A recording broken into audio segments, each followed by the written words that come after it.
What's up, bookworms? This is Dani Reads, and today I'm bringing you my pathetic November wrap-up.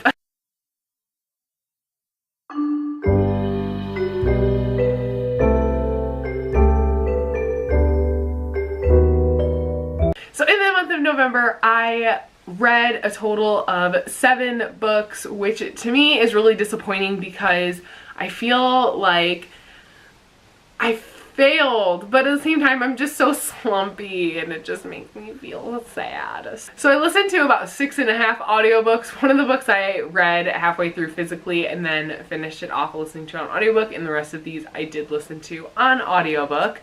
So let's just get into what I did read this month. So the first book that I finished in the month of November was The Enchantress Returns by Chris Colfer, which I loved. This is the second book in the Land of Stories series. I rated it 5 out of 5 stars. It was a reread for me, but it's adorable. It's about 2 kids running around the fairy tale world trying to fix things. So this is when obviously the Enchantress returns and they have to deal with her, but it's so good. If you haven't read this series, read it. I then picked up the third book in the Land of Stories series, and that is A Good Morning by Chris Colfer, and loved it just as much as the other two. So the first two were rereads for me, and then this was a first time read for me, and I loved it. I thought it was really great. I love where the story went, and 5 out of 5 stars. Obviously, Chris Colfer, the series is so good. So good. So just pick it up. So then I was waiting for my one of the readathons to start, which by the way I failed both of them, so I'll kind of talk about it after I talk about this book. And I wanted something like really quick to listen to while I was at work because I had like stuff to do where I could have like headphones in and stuff, so I picked this up, and that is James and the Giant Peach by Roald Dahl. I wanted, like, as I'm listening to this book, all I wanted to do was just watch the movie. It brought me back to like my childhood, got me in the feels. I love this story. I think it's really, really great. I think it's super adorable. I think I rated it 5 out of 5 stars. If not, I'll put the rating right here, what I actually rated it. So you're welcome, editing Danielle, figure it out.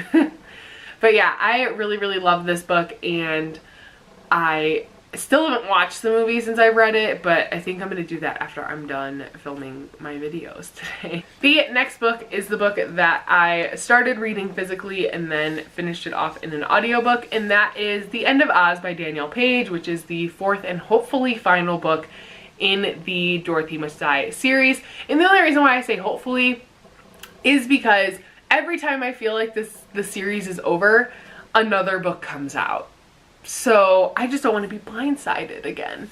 So I love this series. This book I only rated a 3 out of 5 stars. I feel like her books from like first to end, it went like down a half star every rating. So the first book I gave like a 4.5. Second book I gave a 4. Next book I gave a 3.5, and then this one got a 3. So I just feel like, I don't know, I feel like I have a lot of feelings about this book, and I think I need to do a book talk on it, but I don't know if I should do a book talk on the whole series or just this one. I have a lot of feelings about this one. I really don't have too many feelings about the other ones, probably because I read them so long ago that I don't really remember. I remember just like really liking them. I don't remember specifically what happened, but in this one, things made me so mad. But the series overall is just really good, and that's why I gave it a 3.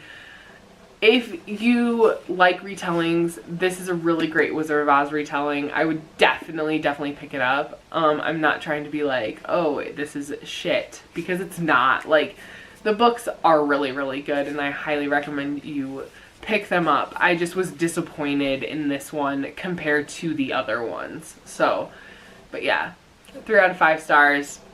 If you want me to do a book talk on this, leave a comment down below. So The End of Oz was actually a part of the Scallywag readathon that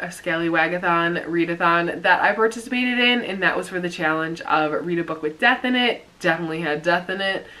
But I failed that readathon so hard. I only got through 2 challenges. So the next book is also a part of the Scallywagathon readathon, and that was Beauty Queens by Libba Bray. I read this for read a hyped book.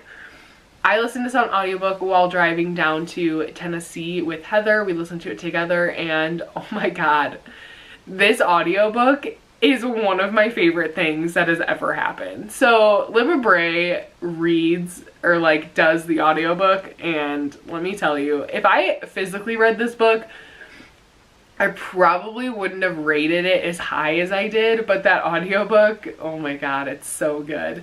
So this book is about a group of beauty queens who get in a plane crash and land on this island and have to figure out how to survive. So it's essentially like Lord of the Flies, but with women. And oh my god, the jokes and the one-liners in this book are just so genius. Like, this book, I've read Libba Bray before and I wasn't a big fan. I read The Diviners and I wasn't a huge fan of it, and then so I was like wary going into this because I'm like, I don't know, I really don't like her writing style, kind of thing. This changed my whole mind about Libba Bray. She's amazing and she's so witty and so funny. I loved this. I can't talk high enough about it. I think I gave it like a 4.5 or a 4, I don't remember. It was a 4 or 4.5, probably, now that I'm talking about it, probably a 4.5. Why it doesn't get a full 5 stars is because some of the plot I just like didn't really like, but the writing is so freaking genius that I had to give it a high rating because, oh my gosh, I love this book so much. So the next thing I read was The Great Gatsby by F. Scott Fitzgerald. I was reading this for the book nerdathon. I don't remember what challenge I was reading this for. I don't remember. So I'll put what challenge it was right here. So I listened to this. I gave this what I gave all classics, is a 3. I don't know. I don't understand why so many people like absolutely are like head over heels in love with this book. I don't know. I think I'm just the type of person where I don't like reading books about the past where women are treated like garbage. And I understand that that was society back then, but it just irks me that it existed, and so I don't like it. I understand that women are still not treated great in this society, but like the way that people, like women, are treated and spoken to in this book just make me so angry. So, but I don't know. I'm not a fan of classics, but I really wanted to read this because I was supposed to read it in high school, and I know it's like a rite of passage that you read this and whatever. So I read it. There's a lot of things that made me mad about it, so hence why I did not rate it high. I'm actually debating bumping it down to a 2-star because I don't know. I just didn't like the plot. I didn't like anything about it. So I don't know. But so I'm sorry if this is your favorite book or your favorite classic or whatever. I just am not a fan of it, and I will never read this again. So the next book that I finished in the month of November was Beyond the Kingdoms by Chris Colfer, which is book 4 in the Land of Stories. Surprise, surprise, 5 out of 5 stars. I thought it was really great, and I just love that the story was continuing, because the only thing I did not like about the first 2 books is that they wrapped up cleanly at the end. So now that we're getting like into the actual story, it's like leaving cliffhangers, where before it was like, okay, everything's great. Like the first 2, they ended off where it's like, okay, everything's cool, like nothing else bad is gonna happen. Where these, you like don't know where the story's going, you don't know what's gonna happen, and so it's getting a lot better. So I'm really, really liking that. But yeah, 5 out of 5 stars. And then I also read the 5th book in the Land of Stories, which is An Author's Odyssey by Chris Colfer.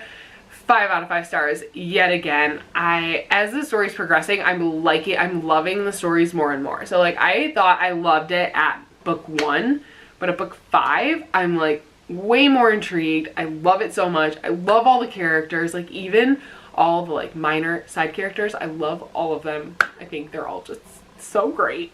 And I'm super excited to read or listen to the last one, and listening to them has been really entertaining because Chris actually is the one who does the audio for them. And I love when the authors do their own audiobooks, because then they know exactly what kind of inflection, what they meant by the statements, they know what tones to use. So I just think it's really, really great. And yeah, I loved them. I've been loving them so much, and I'm kind of sad to see that it's almost ending. I have one more book to go. But anyways, that is all that I read in the month of November. Thank you guys so much for watching. Let me know down below what you read in November and what your favorite book and what your least favorite book in the month of November were. Click that subscribe button down below if you haven't already. Click that little bell if you want to be notified every time I post a new video. And I will see you in the next one. Keep reading, keep smiling. Bye guys.